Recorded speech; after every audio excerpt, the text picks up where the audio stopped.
दोस्तों आज की वीडियो में हम देखेंगे C++ का प्रोग्राम जिसमें हम यूज़र से जो मंथ का नंबर है वो इनपुट लेंगे और फिर उसके अगेंस्ट बताएंगे कि इस मंथ में कितने डेज आते हैं। जैसे फॉर एग्जांपल अगर यूज़र 1 एंटर करता है तो इसका मतलब कि मंथ नंबर 1 और यानी जनवरी, और जनवरी में कितने डेज आते हैं वो आते हैं 31। तो आज की वीडियो में हम इसका प्रोग्राम देखेंगे। तो सबसे पहले हम अपना कोड एडिटर ओपन कर लेंगे। मैं सिर्फ डेव C++ पे काम कर रहा हूँ तो मैंने डेव C++ ओपन कर लिया है। अब उसके बाद एक नई सोर्स फाइल क्रिएट कर लेंगे। अगर आपको नहीं पता सोर्स फाइल कैसे क्रिएट करते हैं तो शॉर्टकट की है Ctrl+N। या उसके अलावा आप यहाँ पर फाइल में जाकर न्यू पर क्लिक करके सोर्स फाइल क्रिएट कर लेते हैं। अगर आपको नहीं पता कि इसको क्या कहते हैं, ये एक सोर्स फाइल होती है, इसमें अपना कोड लिखते हैं। तो सबसे पहले as usual hash include iostream.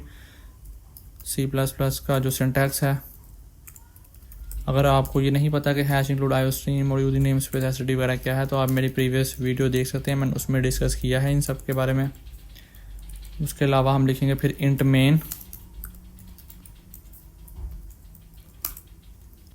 और हम एक वेरिएबल लेंगे इंट टाइप का। वो इंट टाइप का इसीलिए क्योंकि हमने यूज़र से एक इनपुट लेना है मंथ का नंबर, जिसके अगेंस्ट हम यूज़र को बताएंगे कि इस मंथ में कितने डेज आते हैं। जैसे कि मैं लेता हूँ MONTH, मंथ के वेरिएबल से ले लेता हूँ। अब मैं इसको एक मैसेज प्रिंट करवाऊँगा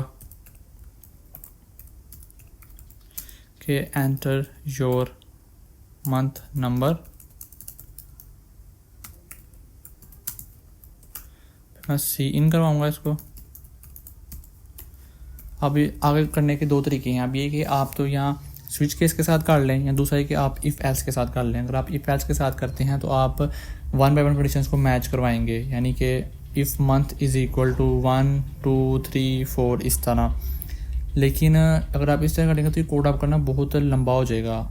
और जो एक प्रोग्रामर होता है ना, उसने खाली कोड नहीं लिखना होता, उसने ना ऑप्टिमाइज कोड भी लिखना होता है। यानी कि जो काम अगर शॉर्ट तरीके से हो सकता है, आसान तरीके से हो सकता है, तो उसमें करे, बजाय ये कि वो लंबा लंबा सिंटैक्स लिखे कि मुझे प्रोग्रामिंग आती है, इस तरह नहीं करना हमने। तो हम स्विच केस का यहाँ पर यूज़ करेंगे। स्विच केस का सिंटैक्स ये है, स्विच हम यहाँ पर लिखेंगे जिसको हमने चेक करना है मंथ, फिर उसके बाद कर्ली ब्रैकेट्स हम लिखेंगे केस 1। अगर यूज़र 1 एंटर करता है तो उस केस में क्या होगा, तो हम यहाँ पर बताएंगे सी आउट जनवरी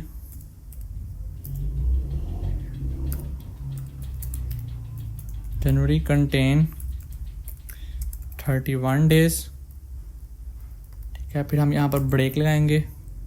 ब्रेक लगाना ज़रूरी है। अगर आप ब्रेक नहीं लगाते तो अगर आपका केस 1 मैच होता है तो उसके अगर जितने भी केसेस बनाएंगे वो सारे केसेस भी चल जाएंगे। लेट्स से अगर आपका 10 केसेस बनाए हैं और आपके 7 केस वाला मैच होता है, उससे पहले मैच नहीं होता, तो आपका 7 8 9 10 ये तीनों केसेस चल पड़ेंगे। इसलिए ब्रेक लगाना ज़रूरी होता है। ये सिंटैक्स है स्विच केस का।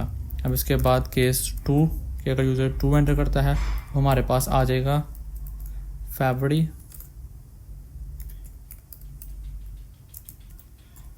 फरवरी कंटेन 28 डेज। आप इसको अपने हिसाब से चेंज कर सकते हैं डेज़ को, या सी आउट में जो भी आप मैसेज प्रिंट करवाना चाहें। फिर ब्रेक, फिर केस 3, इसमें हमारे पास सी आउट में आ जाएगा मार्च कंटेन 31 डेज। फिर उसके बाद फिर ब्रेक, उसके बाद केस 4 पास आ जाएगा सी आउट अप्रैल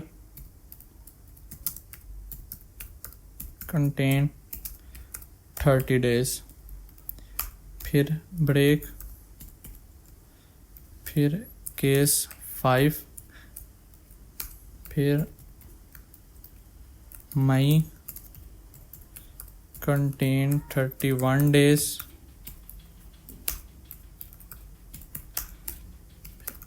केस 6, फिर जून कंटेन 30 डेज,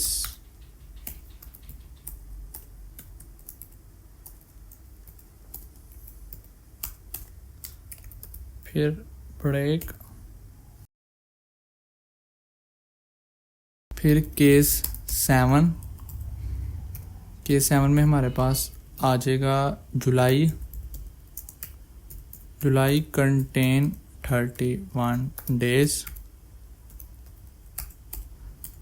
फिर ब्रेक, फिर उसके बाद आ जाएगा केस 8, इसमें हम लगाएंगे सी आउट।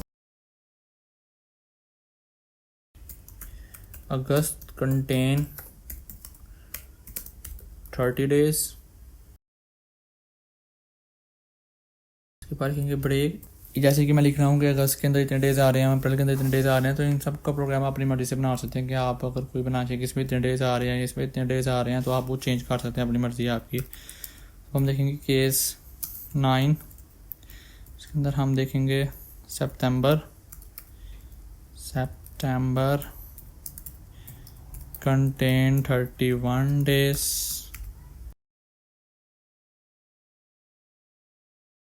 इसमें हमारे पास आ जाएगा केस 10,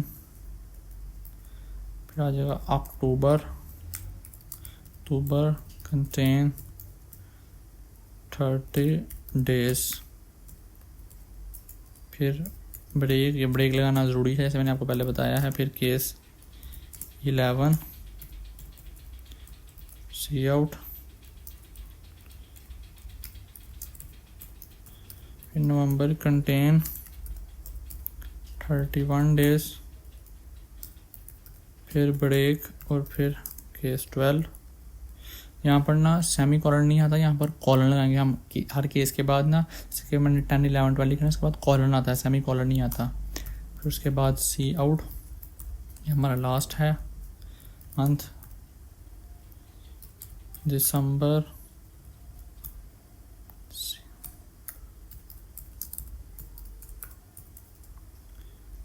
कंटेन 30 डेज। जरूरी नहीं कि जो मैं डेज बता रहा हूँ ये सारे करेक्ट हैं, ये बस मैं आपको समझाने के लिए बता रहा हूँ। आप अगर एक्चुअल प्रोग्राम बना रहे हैं तो आप उसके अकॉर्डिंग इसको देख सकते हैं।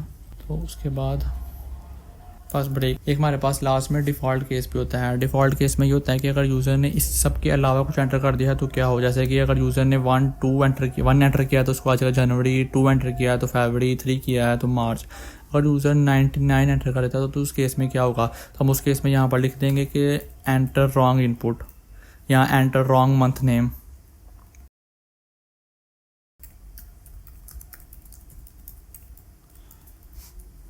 डिफ़ॉल्ट केस भी काफ़ी ज़रूरी होता है। कभी कभार कुछ ऐसे सिनेरियोस होते हैं जिसमें ना यूज़र गलत इनपुट दे देते तो हमें यूज़र कोई ना कोई मैसेज शो कराना होता है, तो ये उस केस में डिफ़ॉल्ट केस काफ़ी हेल्पफुल होता है। तो अभी हमारा कोड कंप्लीट हो गया है। ये हमने 12 मंथ्स का बनाया है, जिसमें हम यूज़र से इनपुट लेंगे मंथ का नंबर, उसके अगेंस्ट हम बताएंगे कि ये इस मंथ में इतने डेज़ हैं, इस मंथ में इतने डेज़ हैं। तो ये हर केस को मैच करेगा। अब इस कोड को रन करते हैं, फाइल को सेव करते हैं।